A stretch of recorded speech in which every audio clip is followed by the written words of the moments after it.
Subscribe करें और bell दबाएं ताकि कोई खबर रह न जाए।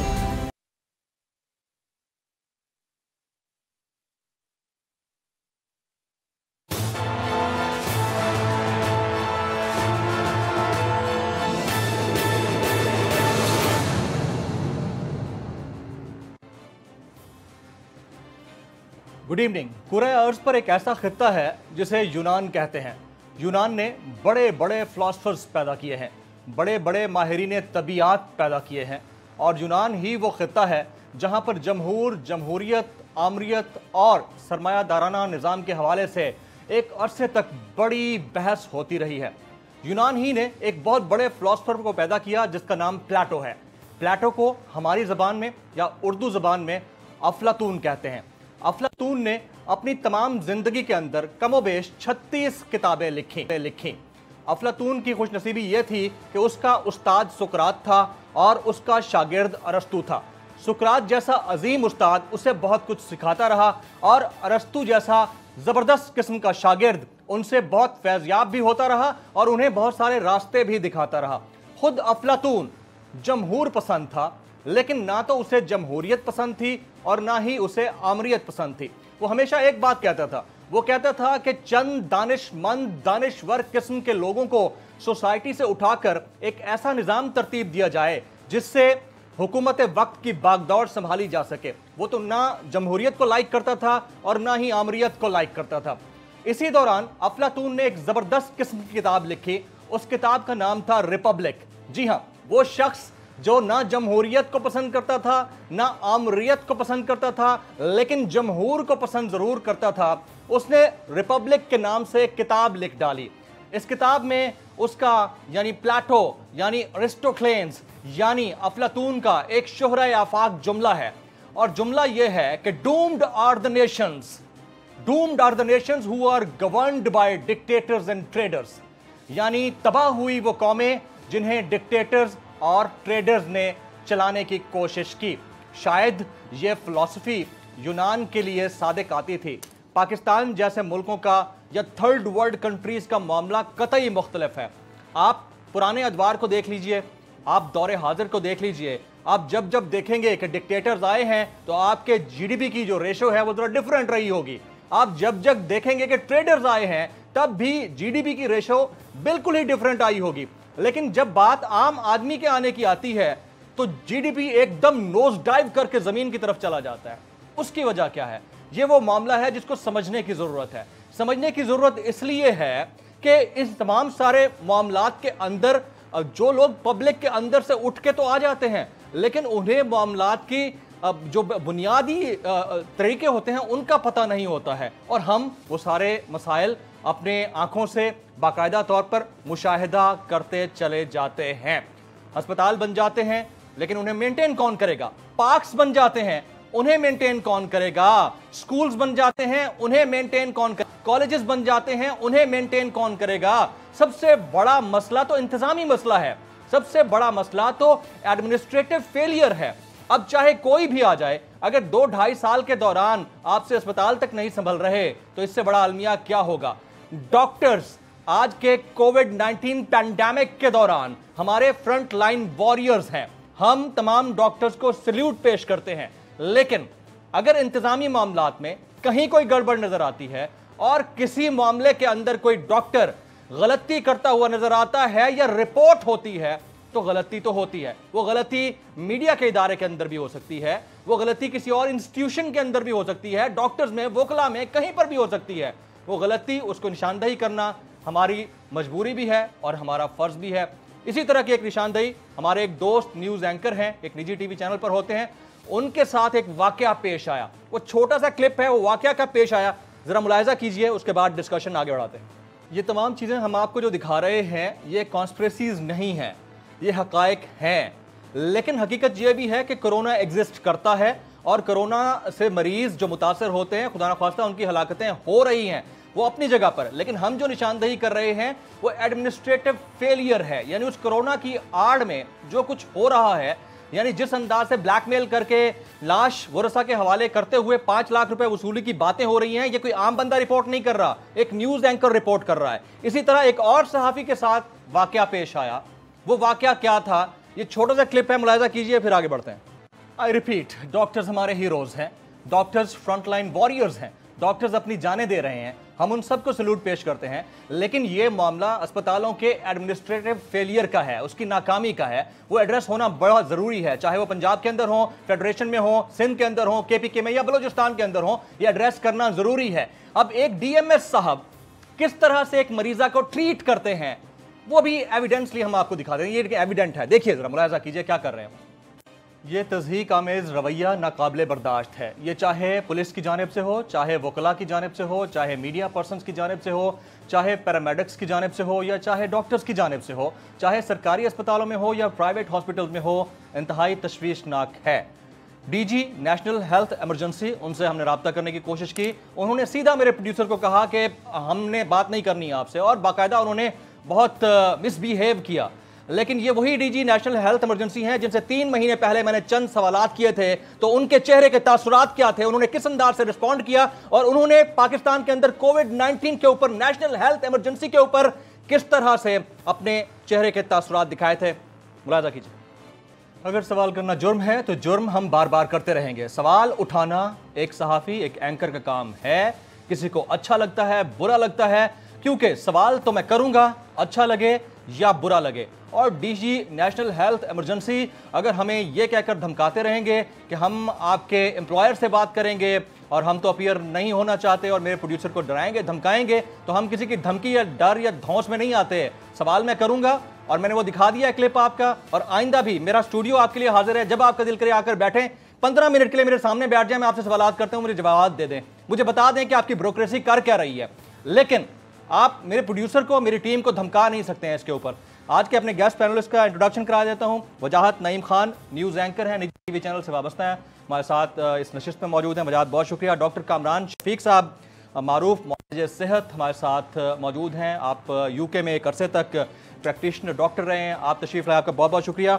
डॉक्टर जवाद असगर साहब, मेंबर एंटी कोरोना कमेटी, और पेंडेमिक के ऊपर बड़ी रिसर्च है आपकी, पाकिस्तान में वाहिद शख्सियत हैं जो ट्रेंड हैं। और इसके अलावा डॉक्टर नौशीन हामिद साहिबा, पाकिस्तान तहरीक इंसाफ से आपका ताल्लुक, पार्लिमानी सेक्रेटरी बराए सेहत, आप तशरीफ लाई, आपका बहुत शुक्रिया। आप सब तशरीफ लाए, आप सबका बहुत शुक्रिया। सबसे पहले वजाहत, आपके साथ वाकया पेश आया, मिन्नो अन जो वाकया पेश आया है, वो जरा अपनी जुबान से बयान कर दीजिए, ताकि फिर डॉक्टर नौशीन साहिबा से इसके ऊपर बात हो सके। ठीक जी, बहुत शुक्रिया जमील फ़ारूकी साहब, आपने मुझे वक्त दिया, गुफ्तगू का मौका दिया। सबसे पहले तो मैं यहाँ पर एक बात क्लियर करना चाहता हूँ, ये जो मेरा आपने क्लिप दिखाया है, इसके बाद कुछ तनकीद भी हुई, क्रिटिसिज्म भी हुआ डॉक्टर्स की जानिब से। जी। जो इंट्रो में आपने बात की, इसमें कोई शक नहीं है, इस वक्त जो फ्रंट लाइन पर हमारे डॉक्टर्स लड़ रहे हैं, जो अपने हमारे कल के लिए अपना आज कुर्बान कर रहे हैं, या वो डॉक्टर्स जो अपनी, हम जानते हैं, आप जानते हैं कि कितने वो डॉक्टर्स हैं जो कि दिन रात अपनी जान को हथेली पर रखकर वो पेशेंट्स का इलाज कर रहे हैं, वो हमारे सर का ताज हैं, हमारे माथे का झूमर हैं, इस कौम का फ़ख्र हैं। और जो शोहदा इस इलाज करते करते कोविड में दुनिया से गए हैं, वो हमारे शोहदा हैं, हमें फ़ख्र है उन पर। लेकिन इसका ये मतलब नहीं है, जिस तरह आपने कहा कि हर, चाहे मीडिया हो, वकला हो, डॉक्टर्स हों, हर इदारे के अंदर काली भेड़ें होती हैं। अब किसी ऐसी काली भेड़ों को तनकीद का निशाना बनाना, ये प्राइवेट हॉस्पिटल जो प्राइवेट हॉस्पिटल्स के नाम पर अपने कारोबार चमका रहे हैं, तो उनको तनकीद करने का मकसद या मतलब ये नहीं है कि हम कोई उनकी हौसला शिकनी करें, जो हकाइक हैं वो हम आपके सामने बयान करें। अच्छा, ये जो वाक़या पेश आया, मैं आपको बता दूँ, हामिद नासिर उस बच्चे 24 साल नौजवान लड़के का नाम था। कौन सा हॉस्पिटल, कौन सा था? पिंडी भटिया की ये फैमिली है। हॉस्पिटल कौन सा था वजाहत? ये सर हॉस्पिटल है, जौहर टाउन का हॉस्पिटल है, एहसान मुमताज़ हॉस्पिटल। ऑलराइट। एहसान मुमताज़ हॉस्पिटल है, प्राइवेट हॉस्पिटल है, ये प्राइवेट हॉस्पिटल। अच्छा हाँ। हुआ ये सर कि 3 दिन से वो पेशेंट वहाँ पे ज़ेरे इलाज था। उसको एक्चुअली कुछ सिम्टम्स से, जिस तरह आपको पता है कि आजकल जो वबा है, हमें हल्का सा छींक या ज़ुकाम भी हो तो लगता है ऐसे जैसे कोरोना में, क्योंकि जो आजकल कोविड की आपको पता है फ़ज़ा बनी हुई है। जी। तो अच्छा, उसको थोड़ा सांस लेने में मुश्किलात थी, थोड़ा सा मसला था। वो फैमिली पिंडी भटिया से डॉक्टर्स हॉस्पिटल लेकर आई। ठीक है। डॉक्टर्स हॉस्पिटल वालों ने उनको जो है एडमिट नहीं किया। उन्होंने कहा जब तक रिपोर्ट्स ना आए तो हम आपको एडमिट नहीं कर सकते। उन्होंने रेफर कर दिया इस हॉस्पिटल, एहसान हॉस्पिटल। ठीक है। अच्छा, वहाँ पर गए हैं तो उन्होंने कहा ठीक है, हम आपके पेशेंट को एडमिट करते हैं, 50,000 पर डे आपको देना पड़ेगा। उन्होंने कहा ठीक है हम एग्री करते हैं, आप करें बस एडमिट जो भी है। अच्छा एडमिट किया, एडमिट करने के बाद जो उसके लवाहिकीन हैं, उसके भाई और चचा मेरे साथ राब्ते में हैं, उन्होंने कहा कि जिस वार्ड में रखा जहाँ पे कोविड पेशेंट से, वहाँ पर सर एसी ही सही नहीं था। अच्छा ठीक है। बार बार तवज्जो दिलाई कि यार 50,000 आप एसी का तो कुछ करें, पहले उसको सांस लेने में ज़रा मुश्किल हो रही है। लेकिन यहाँ पर मैं आपको ये बात बताता चलूँ, जो उन्होंने कहा कि उसकी ये हालत नहीं थी, या जो उसके साथ बेड के साथ वाले पेशेंट थे जो उनके लवाहिकीन थे, मेरी उनसे वहाँ पर मौके पे बात हुई जी। बच्चा खुद उठ के वॉशरूम जाता था, आधा आधा घंटा फ़ोन पे बात करता था वो लड़का हामिद नासिर, और कोई ऐसे नहीं थे कि खुदा ना खासा कोई या कोई तशवीशनाक हालत में हो, वैसे ऑक्सीजन उसके पास थी वहाँ पर। अच्छा फिर वो मामला हुआ, वो अलग मसला है कि प्राइवेट हॉस्पिटल के अंदर जब 50,000 पे कर रहे हैं तो वहाँ पर आप वहाँ पे ये हाल है कि एसी ठीक नहीं है। उसके बाद 2 दिन उन्होंने कहा यार इसके ना सिम्टम्स हैं, इसको कोरोना का टेस्ट करवाएं। उन्होंने टेस्ट करवाया, आपको पता है कि 24 घंटे या 48 घंटे लगते हैं, टेस्ट आने में टाइम लगता है जी। इस दौरान जो वहाँ पे डॉक्टर साहब थे उन्होंने कहा मैं आपको 101% श्योर हूँ इस मामले में कि आपके बच्चे को कोरोना है और इनको इंजेक्शन लगेगा, आप उसका अरेंज करें। अच्छा इंजेक्शन के लिए उन्होंने कहा अरेंज, बड़ी सरतोड़ कोशिश की, उनका एक कदम था असिस्टेंट कमिश्नर, उसको भी अप्रोच किया लेकिन नहीं हो सका।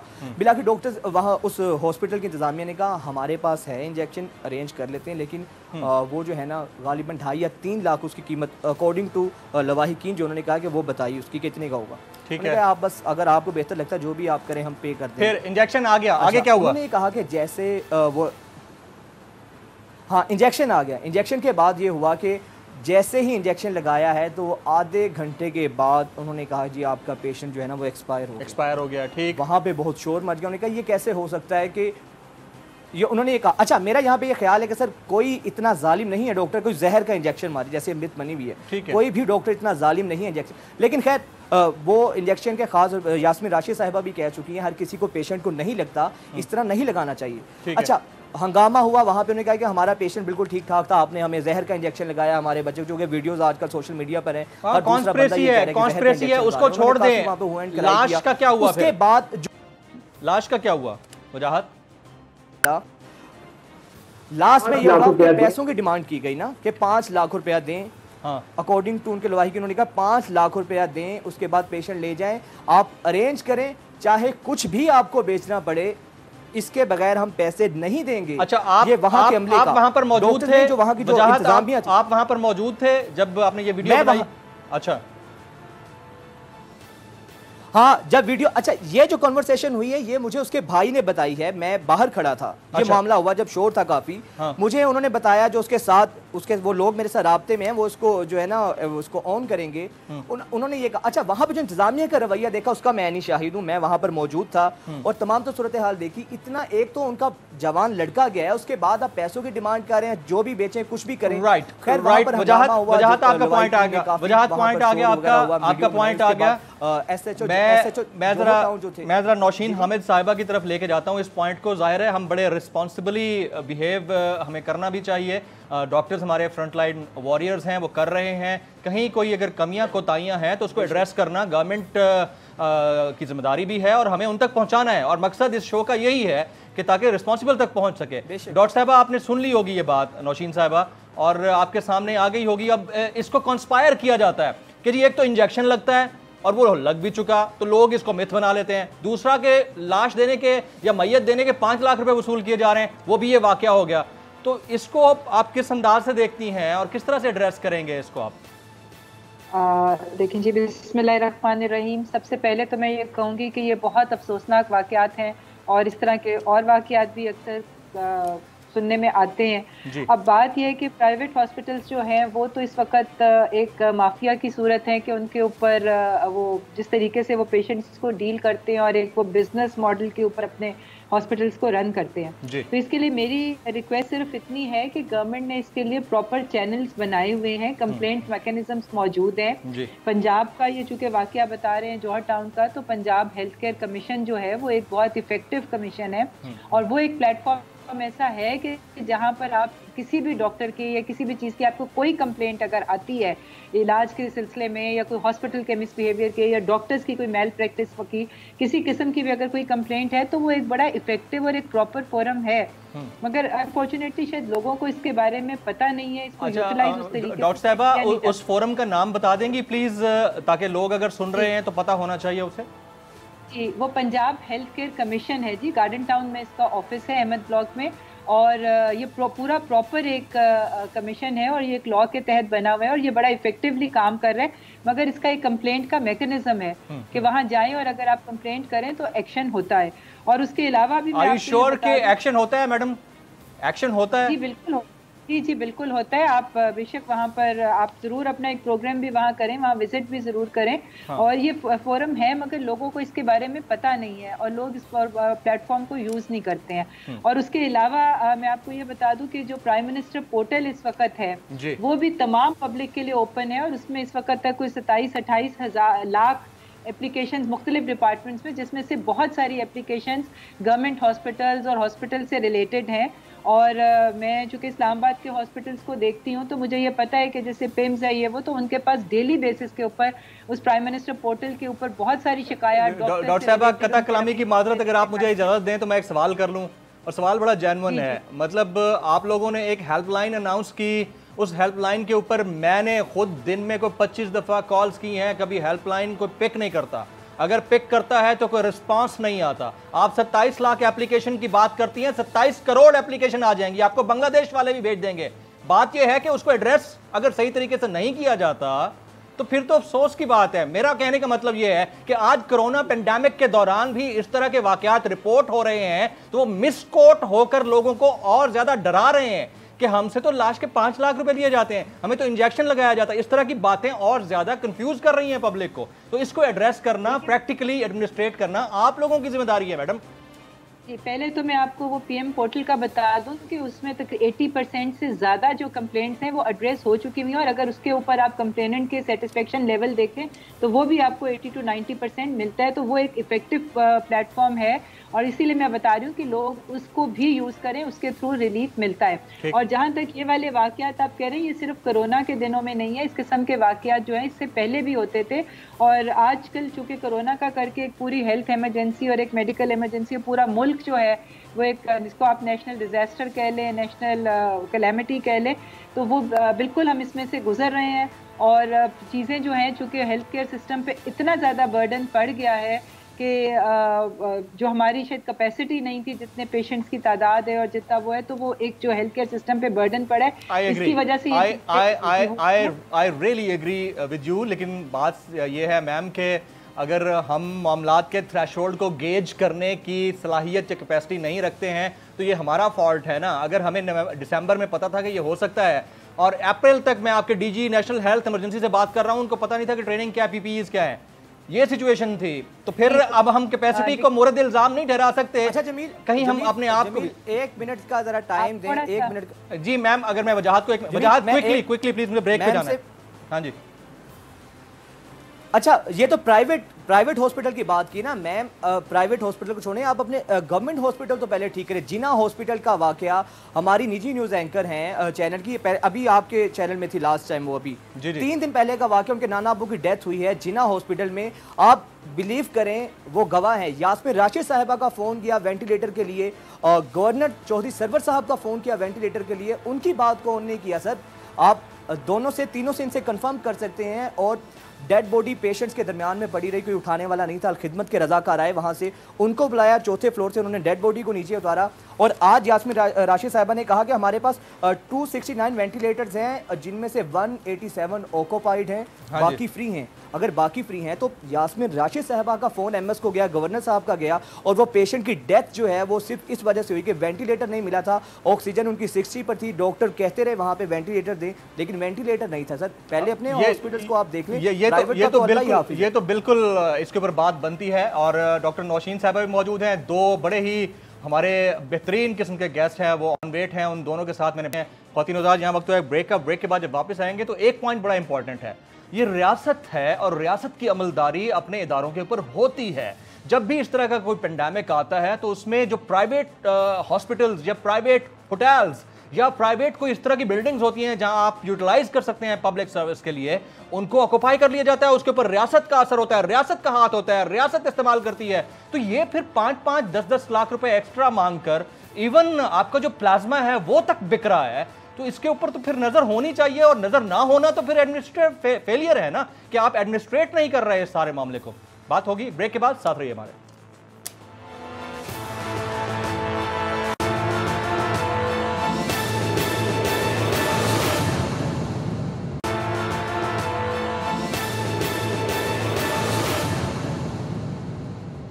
Welcome back. बोल न्यूज पर ये एक्सक्लूसिव स्टोरी है और इसके ऊपर बात करना बनती है। एक मिथ अपनी जगह पर है, लेकिन फैक्चुअल वाकयात हैं जो हो रहे हैं। ब्रेक से पहले दो हमारे डाइवर्सिफाइड पैनलिस्ट ने बातचीत की। अभी हमारे साथ डॉक्टर कामरान शफीक साहब हैं और इसके अलावा डॉक्टर जवाद साहब हैं।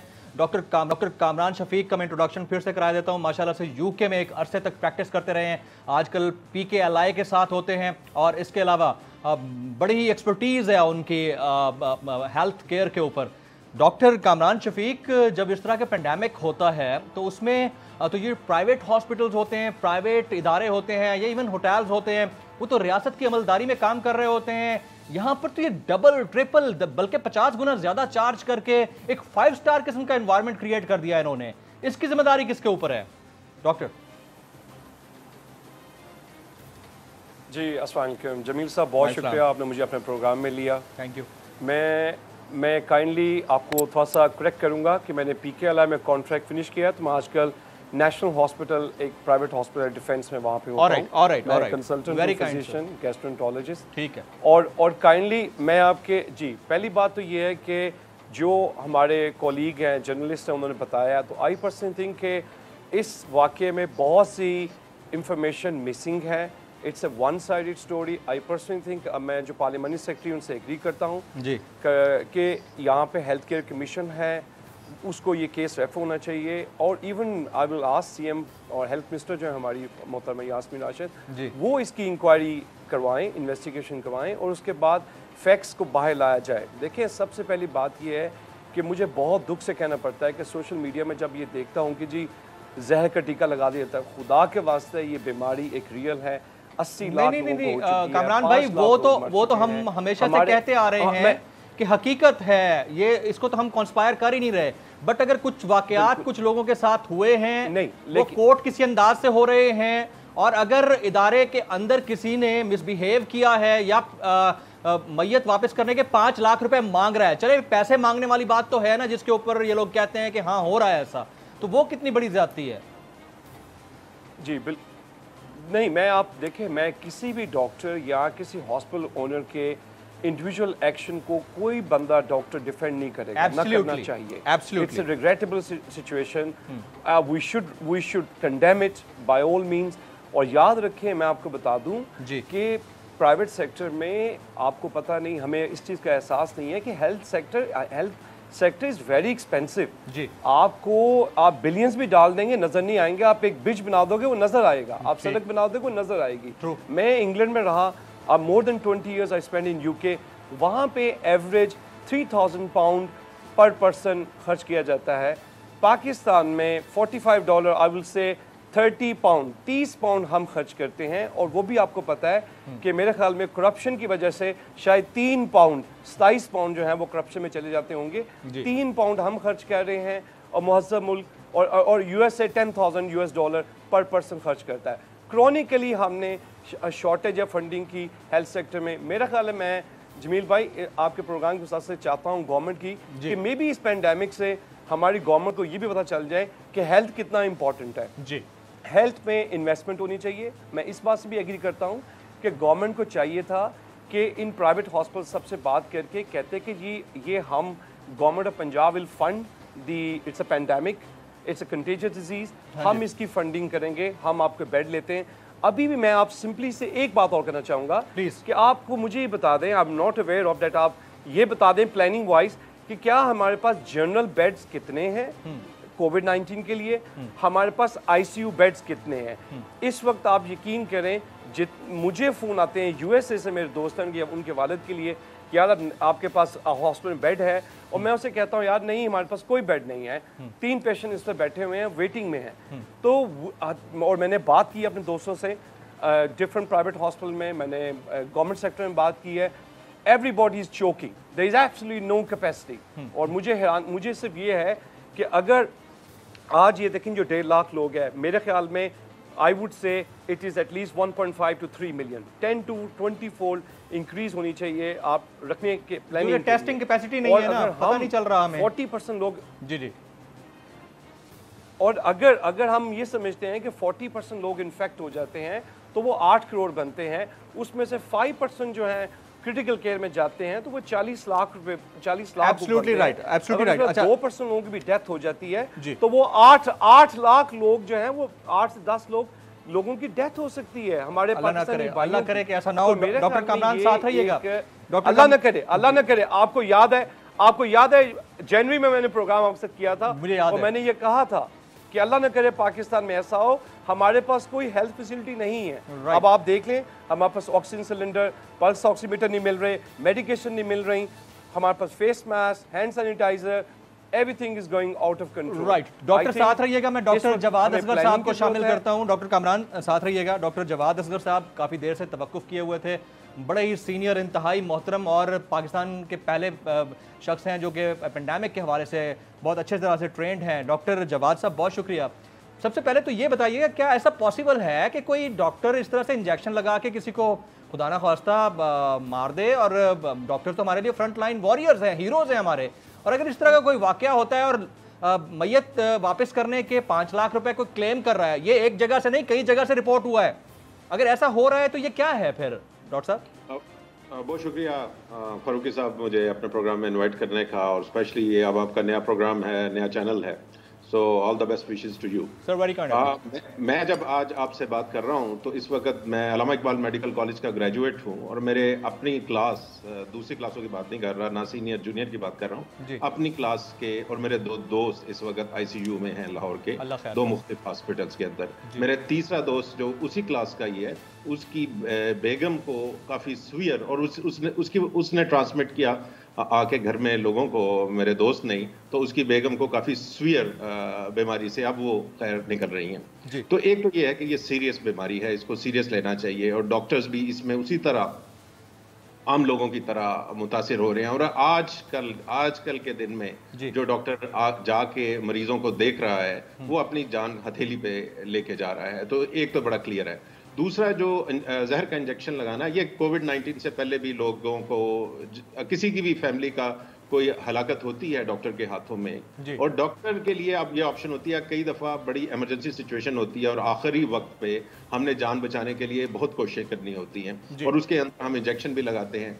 हर एक को तो हर एक मरीज नहीं बचता। मैं कोविड-19 से पहले की भी बात कर रहा हूँ, तो उस वक्त बाज लोग ये फील करते हैं कि क्योंकि ये जो आखिरी इंजेक्शन डॉक्टर साहब ने लगाया है वो उसकी वजह से वो फौत हुआ है, वो फौत उस आखिरी इंजेक्शन की वजह से नहीं होता, मरीज की अपनी हालत होती है। जस्टिफाइड डॉक्टर साहब, जस्टिफाइड। लेकिन अगर कोई मैयत या लाश वापस करने के 5 लाख रुपए वसूल करता है तो वो क्या है, उसको क्या समझा जाए? अलग मसला है ये। मैं जो जिस तरह कामरान साहब ने कहा, मैं वजाहत में आपकी तरफ आता हूँ,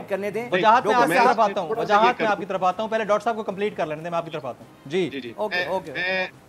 इसमें डॉक्टर कामरान साहब ने कहा है कि वन साइडेड है, यहाँ हमें पूरी तफसील का नहीं पता, लेकिन ये बात सही है कि हमारे प्राइवेट हॉस्पिटल्स में जब डेथ हो जाती है मरीज की, तो वो हॉस्पिटल्स इसरार करते हैं कि लाश आप तब उठाएंगे जब आप ये पेमेंट करेंगे। ये कोई ऐसा ना होना वाकया नहीं है, ये बहुत शर्मनाक वाकया है, और मैंने भी विटनेस किए हुए हैं इस तरह के। तो वो एक अलग मसला है जो हमारे प्राइवेट हॉस्पिटल्स बाज सिर्फ मनी मेंटिंग मशीन। अच्छा, एक और वाकया इसी तरह का डॉक्टर जवाद साहब, वो सर्विसेज हॉस्पिटल का, वो भी मैंने शामिल कर दिया है, उसका भी हमने यही दिखाया। वहां पर भी 5 लाख रुपए पहले मांगे गए हैं वरसा के हवाले मैयत करने से पहले, जिसपे वो बहुत घबराए हुए थे। जिस बीप्स आपने सुनी होंगी, बीच में एक शॉट चलाया था हमने। देखिए फारूकी साहब, ये इसमें प्रॉब्लम यही है कि जिस मुल्क के अंदर 10 रुपए का मास्क 40 रुपए का मिलना शुरू हो जाए, और 400 रुपए की सना मक्खी 2000 रुपए में मिलना शुरू हो जाए, और उस मुल्क के अंदर ये कुछ इस तरह की एक्सेप्शंस हो सकती हैं। लेकिन मैं बार बार आज, क्योंकि हम कोरोना की इस वक्त थिक ऑफ पेंडेमिक के अंदर हैं, तो मैं डॉक्टरों की जो कुर्बानियां हैं, 40 डॉक्टर इस वक्त शहीद हो चुके हैं हमारे हीरोज हैं हमारे, जितना मैंने आपको बताया। तो हम उनकी ये चीजें हमारे सिस्टम का प्रॉब्लम है, और ये आज से नहीं है। ये आज से पहले भी लोगों को, लाशों को लेने के लिए लोग पैसे मांगते थे, जो अटेंडेंट होते थे वो पैसे, पुलिस वाले पैसे मांगते हैं। आपका सड़क पे डेथ हो जाए, आप घर बेशक हार्ट अटैक से हो, तो पुलिस वाले पैसे मांगते हैं। वो हमारे मुआशरे के अलग इश्यूज हैं। तो मेरा अपना ख्याल है कि आज हमें फोकस होना चाहिए कोरोना वायरस के ऊपर, और उसको हम, और हमारे लिए बहुत बड़ा मसला है इसका, हॉस्पिटल सिस्टम्स हमारे खराब हैं, इसमें कोई दो राय नहीं है। प्राइवेट हॉस्पिटल्स को भी मैनेज बेहतर तरीके से करना चाहिए, और उसको मनी मिंटिंग मशीन्स नहीं होना चाहिए। इस पे मैं एग्री हूँ। राइट, डॉक्टर जवाद असगर साहब, बाकी इंतहाई मौजूद मेहमान हमारे साथ मौजूद हैं। ख्वातीन हज़रात, जहाँ वक्त ब्रेक वापस आएंगे तो बात हमने प्लाज्मा के हवाले से भी करनी है। प्लाज्मा अब उसी तरह से लोग बेचने की कोशिश कर रहे हैं जिस तरह वो अपना ब्लड बेचते हैं, जिस तरह अपने गुर्दे बेचते हैं, जिस तरह से मास्क के रेट्स जो थे वो हाई हो गए, सैनिटाइजर्स के रेट्स हाई हो गए, इसी तरह से प्लाज्मा का रेट भी डोनर्स जो हैं चार्ज करने की कोशिश कर रहे हैं, लॉटरी जैसे उनकी निकल आई हो। तो ये इन ह्यूमन एक्ट है, लेकिन इसमें फिर वही बात कि स्टेट की अमलदारी कितनी है और स्टेट को कितना एक्टिव होना चाहिए इस मामले के ऊपर। ब्रेक के बाद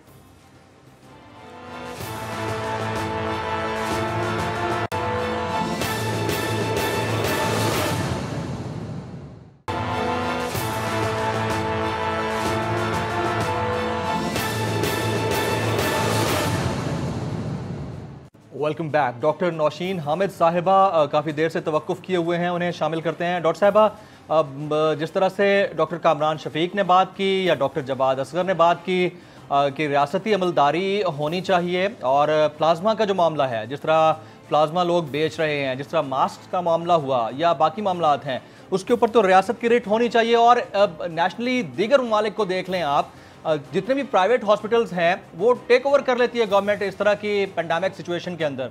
यहाँ पर तो वो 5 स्टार किस्म के पैसे रिसीव करके एक बहुत ही कम फैसिलिटीज दे रहे हैं और बहुत तंग किया जा रहा है लोगों को। इस पर आप क्या कहेंगी डॉक्टर साहबा?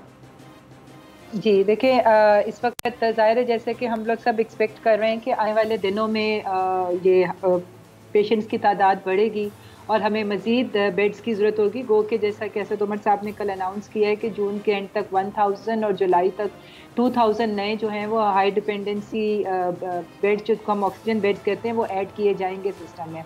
तो इसके लिए ये कि कुछ प्राइवेट हॉस्पिटल्स के साथ जो है वो गवर्नमेंट की निगोशिएशंस जो है वो हो रही हैं इस वक्त, और मोडेलिटीज़ डिस्कस हो रही हैं कि वो बेड्स जो हैं और ICUs जो हैं वो प्राइवेट हॉस्पिटल्स के यूज़ होंगे, मगर उसका तमाम खर्चा जो है और उसकी पेमेंट जो है वो गवर्नमेंट करेगी। अच्छा। तो इस मॉडल के ऊपर भी काम हो रहा है, इसकी मोडेलिटीज सिर्फ डिस्कस की जा रही हैं और सारी टर्म्स एंड कंडीशंस जो हैं वो फाइनल हो रही हैं, क्योंकि ऑब्वियसली जिस तरह हम देख रहे हैं कि अभी से हमारा हेल्थ केयर सिस्टम जिस तरह से मैडम कब तक फाइनल हो जाएंगी ये टर्म्स एंड कंडीशंस, कुछ आप बता सकेंगी पब्लिक को कब तक? जी बस मेरा ख्याल है कि hopefully by the end of this month, ताकि जुलाई के लिए जो हमारी तैयारी है, जब एक एक्सपेक्टेड है कि एक पेशेंट्स की तादाद में वाज़ेह इजाफा होगा, उससे पहले जो है वो इंशाल्लाह ये तो ये प्राइवेट हॉस्पिटल्स के साथ गवर्नमेंट की नेगोशिएशंस जो हैं वो जारी हैं। ठीक है। अच्छा, आप जिस तरह अभी आपने थोड़ी देर पहले कहा था कि आपका एक कमीशन है और उसमें अगर कंप्लेनेंट जाता है तो बड़ा जल्दी मामलात को देखा जाता है, वजाहत के पास कोई इस हवाले से भी अपडेट है कि इन्होंने जो वाक़या हुआ उसको बाकायदा रिपोर्ट किया उसमें, और उनके साथ क्या हुआ ये सुनिए जरा, वजाहत आप बता दीजिएगा अपनी ज़बानी ज़रा प्लीज़। अच्छा, मैं नौशीन साहिबा की गोशगुजार करना चाहूँगा ये वाक़या। सर ये नेशनल डिफेंस हॉस्पिटल का वाक़या है जमील भाई। वकार नदीम वड़ाइट साहब हैं, वो NA 131 से 2018 में इलेक्शन लड़े थे, कैंडिडेट थे जमात इस्लामी के, इमरान खान साहब के हल्के से। ठीक है। उनका भाई वहाँ पर एडमिट था। ठीक है। 14 दिन का 17 लाख रुपया नेशनल हॉस्पिटल वालों ने बिल बनाया। अच्छा। और पेशेंट अपने पाँव पर चल के आया था, अदमुआ किया, वो PKLI गया, वहाँ पर बेहतरीन उनका ट्रीटमेंट हुआ, उनके बाद वो अल्लाह का शुक्र है अब ठीक है, घर लें। अच्छा। 14 दिन का 17 लाख रुपया बनाया, और इसकी कंप्लेंट उन्होंने हेल्थ केयर कमीशन में की, जिसकी नौशीन साहिबा बात कर रही थी, बहुत एक्टिव है, आप पता करवा सकती, मैंने आपको भी इसकी वो कॉपी भेजी, आप देख सकते हैं, मैंने आपको व्हाट्सएप की है। जी जी। अभी तक उसका कोई जवाब नहीं आया। ये हेल्थ केयर कमीशन का अब तक का सर मामला है जो मैंने आपको भेजा। कब कंप्लेंट हुई थी, कंप्लेंट कब की गई थी, वजाहत कंप्लेंट कब की, कितना अरसा हो गया इसको? ये डेट ये इसके ऊपर डेट लिखी हुई है, ये तकरीबन दोबारा से देखें आपको कम से कम 15 से 20 दिन हो चुके हैं, 15 से 20 दिन हो चुके हैं, not even a single respond. हाँ 15 से 20 दिन हो चुके हैं। मैं डॉक्टर नौशीन साहबा की तरफ जाता हूँ। ठीक है, वजाहत आ गया, आपका पॉइंट आ गया। मैं डॉक्टर साहबा देखें, अब आपने कहा था ना बड़ा 80% जो है ना कंप्लेंट्स उनको सॉर्ट आउट कर लिया गया है और सक्सेसफुल है, तो आप सुन सकती हैं कि 15 से 20 दिन हो चुके हैं, अभी तक कोई जवाब नहीं आया। Please your take on this. जी जी, ये बिल्कुल मैंने नोटिस कर लिया है। मैं इसका सुबह ही जो है ये मैंने नाम और ये सब कुछ नोट कर लिया। इंशाल्लाह इसका सुबह ही मैं पता करती हूँ और बिल्कुल इसका आना चाहिए था। अगर नहीं आया तो किस वजह से नहीं आया वो मैं इंशाल्लाह ताला if you can contact me तो मैं पता करती हूँ। चले मैडम, ये तो बात हो गई ना कि जो चीजें आपकी नोटिस में आ गई आप उसको यकीनी तौर पर एक्शन होगा, 12/5/2020 एक्शन होगा 12/5/2020 जी, उस पर एक्शन होगा, बड़ी अच्छी बात है। लेकिन अगर ये कहा जाए कि 80% दरख्वास्तों का नतीजा आ जाता है और अब रिजल्ट सामने आ जाते हैं, तो ये फिर मेरे लिए तो कम से कम क्वेश्चनेबल है। आपसे क्वेश्चन बनता है इसके ऊपर। मैंने आपसे बात प्राइम मिनिस्टर पोर्टल की थी और ये बिल्कुल वेबसाइट के ऊपर इनकी जो कंप्लेंट रेजोल्यूशन है उसका पूरा डाटा मौजूद है। आप उस पर जाके देख सकते हैं और पेशेंट वहाँ पर कंप्लेनेंट की सेटिस्फेक्शन लेवल भी देख सकते हैं कि गवर्नमेंट के किसी भी अदारे में अगर किसी ने कोई कंप्लेंट की है तो वहाँ पर वो फौरी तौर पे एड्रेस हुई है। ये 80% का आपको मैंने फिगर जो है वो प्राइम मिनिस्टर पोर्टल का दिया। अच्छा, पार्लिमानी सेक्रेटरी बराए हेल्थ हैं आप और इस वक्त स्पाइक एक्सपेक्टेड है जुलाई के अंदर, तो हमारे पास कितने एक्स्ट्रा ऐसे हॉस्पिटल्स हैं जो हमने बनाए हों या एक्स्ट्रा हमारे पास वेंटिलेटर्स हों जिसके ऊपर हम समझें कि हम पेशेंट्स को वहाँ पर देख सकेंगे, ट्रीट कर सकेंगे अगर हमारे पास ज़्यादा तादाद हो जाती है पेशेंट्स की? डॉक्टर साहबा जी, इस वक्त मतलब जो डाटा मेरे पास इस वक्त मौजूद है, केपी में तकरीबन 5000 बेड्स हैं, पंजाब में 9000 से ज़्यादा हैं, सिंध में 8000 से ज़्यादा बेड्स हैं। मगर जाहिर है कि जिस किस्म के केसेस का आ रहा है ये नाकाफ़ी होंगे। तो फील्ड हॉस्पिटल्स भी जैसा कि आपके सामने बन रहे हैं और कुछ क्वारंटीन सेंटर्स थे जिनको ज़रूरत के वक्त उनको आइसोलेशन सेंटर्स में कन्वर्ट किया जाएगा, हॉस्पिटल्स में उनको कन्वर्ट किया जाएगा।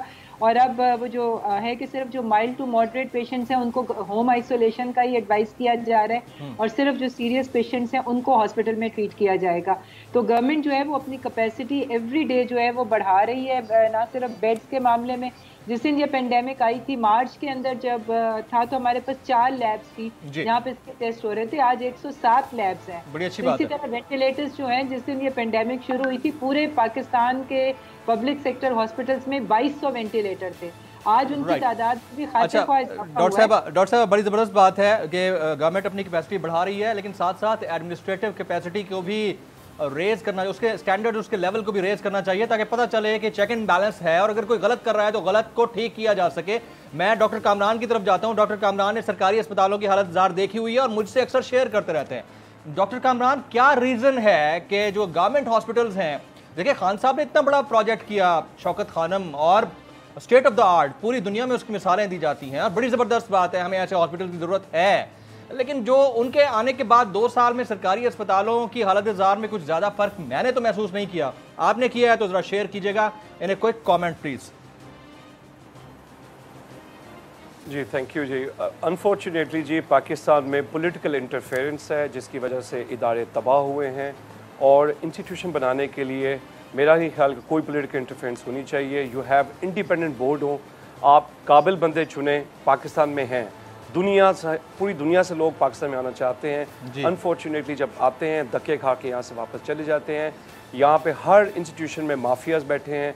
अनफॉर्चुनेटली रूलिंग एलीट जो है उनको सपोर्ट करती है and I think that is the reason कि हम इस एक स्पायरल में पहुँच गए हैं।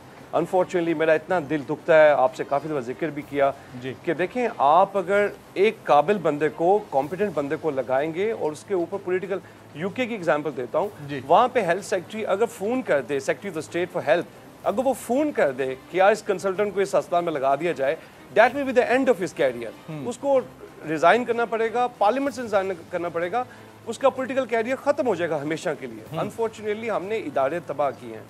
हमें बहुत उम्मीद थी नए पाकिस्तान से कि यहाँ पे इदारे बनेंगे, इदारों को इंस्टीट्यूशन, उम्मीद अब भी है सर, उम्मीद अब भी है, उम्मीद और करें तो किससे करें? उम्मीद आज हम जिस हालत जार में हैं सरकारी अस्पतालों में, उसकी वजह ये है इदारे नहीं हैं। आप मैं एक बात बता दूँ, ये जो लोग शिकायत करते हैं किसी भी डॉक्टर की, जब वो प्रॉपर केयर प्रोवाइड नहीं करता, we will never defend it, कोई भी डॉक्टर। लेकिन मैं बता दूँ हमारी फॉर एग्जांपल PMDC एक इदारा है उसके कोई टीथ नहीं है as compare to general medical council UK में। इसलिए यहाँ पे नर्सिंग मिडवाइफरी की काउंसिल में कोई अच्छी तरह रेगुलेट नहीं होते। आप अपने इदारे बना दें, हेल्थ केयर कमीशन को स्ट्रॉन्ग कर दें, PMDC को स्ट्रॉन्ग कर दें। डॉक्टर कभी 2 बजे भी उठ के भाग के मुझे राइट डॉक्टर जवाद साहब, फाइनल कमेंट सर आपकी तरफ से, योर फाइनल टेक सर, कि किस तरह सरकारी अस्पतालों को बेहतर कर सकते हैं डॉक्टर जवाद साहब? जी, अस्पतालों को जरूर बेहतर कीजिए, जितना हो सकता है कर लीजिए, लेकिन जितनी पाकिस्तान की आबादी है हम जीत नहीं सकते सिर्फ बेड के इजाफे या अस्पतालों में इजाफा करने से। इस वायरस से अगर हमने इस पे काबू पाना है तो हमें इसकी ट्रांसमिशन को रोकना पड़ेगा जो कम्युनिटी में चल रही है। अनफॉर्चुनेटली हमारा उस पे फोकस शुरू से उतना नहीं है, जिसकी वजह से हमारे केस भी बढ़ रहे हैं और आगे केसेस के बढ़ने की बात भी हो रही है। लेकिन याद रखिए कि हमारे लिए ये हम कभी भी रिक्वायर्ड बेड्स नहीं कर सकते उतने जितने हमें जरूरत होगी, खुदा न खास्ता अगर ये अनकंट्रोल्ड ट्रांसमिशन चलती रहे। हमारे पास सिंपल तरीके हैं जिनके जरिए हम इस ट्रांसमिशन को रोक सकते हैं। हमारे गवर्नमेंट के एक्शन प्लान पे हैं, लिखे हुए हैं, गवर्नमेंट की पॉलिसी है, लेकिन उस पॉलिसी पे अमल होना चाहिए। जब हम कहते हैं कि ट्रेस, टेस्ट एंड क्वारंटीन, तो वो हमें होती नजर आएगी और ये इस वक्त ओनली वे है to control this pandemic across the globe. America में देख लें, यूरोप में देख लें, जहां जहां अब लॉकडाउन से वो निकल भी रहे हैं, तो उसके साथ ये बिल्कुल साथ लगी हुई है ये स्ट्रेटेजी। अनफॉर्चुनेटली हमारे मुल्क में इस पे वो काम नहीं हुआ, वो फोकस नहीं हुआ, वो फोकस नहीं हुआ जो होना चाहिए था। जवाद असगर साहब हमारे साथ मौजूद थे, मेंबर एंटी कोरोना कमेटी, आपने वक्त निकाला, आपका बहुत बहुत शुक्रिया। डॉक्टर कामरान शफीक साहब हमारे साथ मौजूद थे, आपका बहुत शुक्रिया। वजाहत खान हमारे साथ मौजूद थे, वजाहत आप आए, आपका बहुत शुक्रिया। और मोहतरमा डॉक्टर नौशीन हामिद साहिबा, पार्लिमानी सेक्रेटरी बराए सेहत, आपने वक्त निकाला, आपका बहुत शुक्रिया। बात सिर्फ इतनी सी है, इदारे हर जगह हैं, इदारे काम कर रहे हैं, लेकिन इदारों को एडमिनिस्ट्रेट करना सरकार की जिम्मेदारी है। कहीं कमी कोताही है, उसको ठीक करना भी आपकी जिम्मेदारी है, वरना पब्लिक सवाल तो करेगी। जा दीजिएगा।